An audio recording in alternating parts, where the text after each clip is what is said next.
Salut à tous les abonnés! On se retrouve aujourd'hui pour un nouvel épisode sur le thème des troubles psychotiques dont la schizophrénie et le trouble délirant persistant font partie. Intéressons-nous tout d'abord à la schizophrénie. La maladie apparaît généralement chez le jeune adulte entre 15 et 25 ans, bien qu'il existe des formes plus précoces et plus tardives.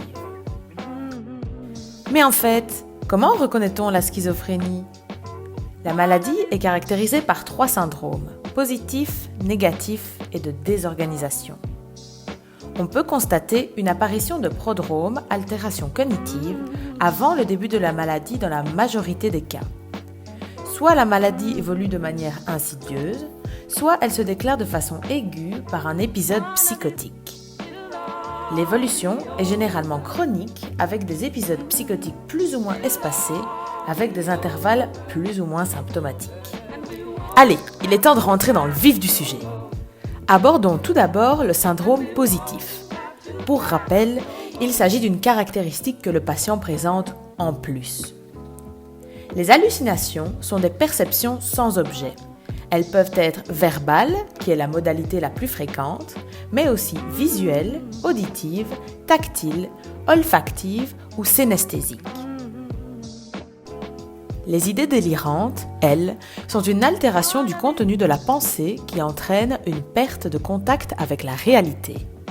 Elles se caractérisent par un thème, un mécanisme, comment se construit l'idée, une systématisation, est-ce que c'est flou ou organisé, cohérent ou non, une adhésion, le patient est-il convaincu ou non par ce qu'il dit, et un retentissement émotionnel. Mais t'as pas un exemple concret ? Si, prenons comme exemple le thème de la persécution. Le sujet est persuadé qu'il est espionné, victime d'une conspiration, harcelé, etc. Ensuite, parlons du syndrome négatif. Mais c'est quoi exactement ? C'est un appauvrissement de la vie psychique. En gros, le patient a quelque chose en moins. Cela concerne différents aspects de la vie. Au niveau affectif, on retrouve une absence d'émotion dans la voix et au niveau du langage, ainsi qu'une anédonie. Au niveau cognitif, il y a souvent une pauvreté du discours. Enfin, au niveau comportemental, le patient aura du mal à entreprendre et planifier des actions, à prendre des décisions à cause d'un manque de motivation et d'initiative, et il se retirera socialement. Enfin, abordons le syndrome de désorganisation. En quoi cela consiste ? Au niveau affectif, il y aura une ambivalence, c'est-à-dire une tendance à éprouver ou à manifester 2 sentiments opposés à l'égard d'un même objet. Au niveau cognitif, on retrouve une altération du cours de la pensée, du système logique et du langage.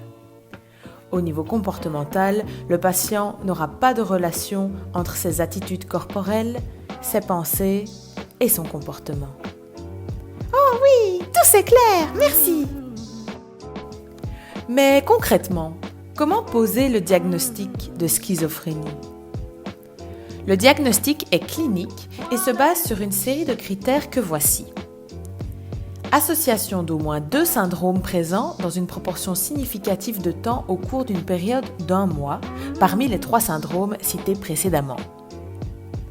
Évolution de ces signes depuis au moins 6 mois. C'est d'ailleurs par ce critère qu'on peut différencier la schizophrénie du trouble psychotique bref, moins d'1 mois, et du trouble schizophréniforme, entre 1 et 6 mois. Des répercussions fonctionnelles sociales ou professionnelles depuis le début des troubles, absence de diagnostic différentiel recherché par des examens complémentaires divers. T'as parlé de diagnostic différentiel. Tu sais être plus précis, s'il te plaît ? En plus du trouble psychotique bref et du trouble schizophréniforme cités précédemment, il ne faut pas confondre la schizophrénie avec les troubles de l'humeur. Je vous renvoie à l'épisode de la semaine passée qui traite de ce sujet. N'oublions pas d'exclure la prise de substances, comme dans tous les autres troubles psychiatriques, et souvenons-nous qu'il existe des pathologies non psychiatriques qui peuvent mimer certains symptômes de la schizophrénie. Elles sont donc à exclure. Un autre diagnostic différentiel important est le trouble délirant persistant, sur lequel nous reviendrons dans un instant. Si Si je suis schizophrène, qu'est-ce que je risque? Tu devras avoir un suivi régulier sur le long terme, car en plus du risque suicidaire qui est très prévalent, il existe des comorbidités telles que les maladies cardiovasculaires, la dépression, ainsi que les problèmes d'addiction. T'avais pas mentionné un truc persistant là? J'y viens. À la différence de la schizophrénie, le trouble délirant persistant débute entre 40 et 50 ans, n'est constitué que du syndrome positif dans lequel les idées délirantes prévalent sur les hallucinations. Un thème unique revient régulièrement et le thème le plus fréquent est la persécution, bien que d'autres existent comme la jalousie, la mégalomanie et l'érotomanie pour n'en citer que quelques-uns. Ici, on note que les idées délirantes sont bien systématisées, c'est-à-dire qu'elles se déroulent de façon logique et cohérente, ce qui rend le diagnostic plus difficile. Pour les plus curieux, je vous mets des liens en description afin d'approfondir le sujet.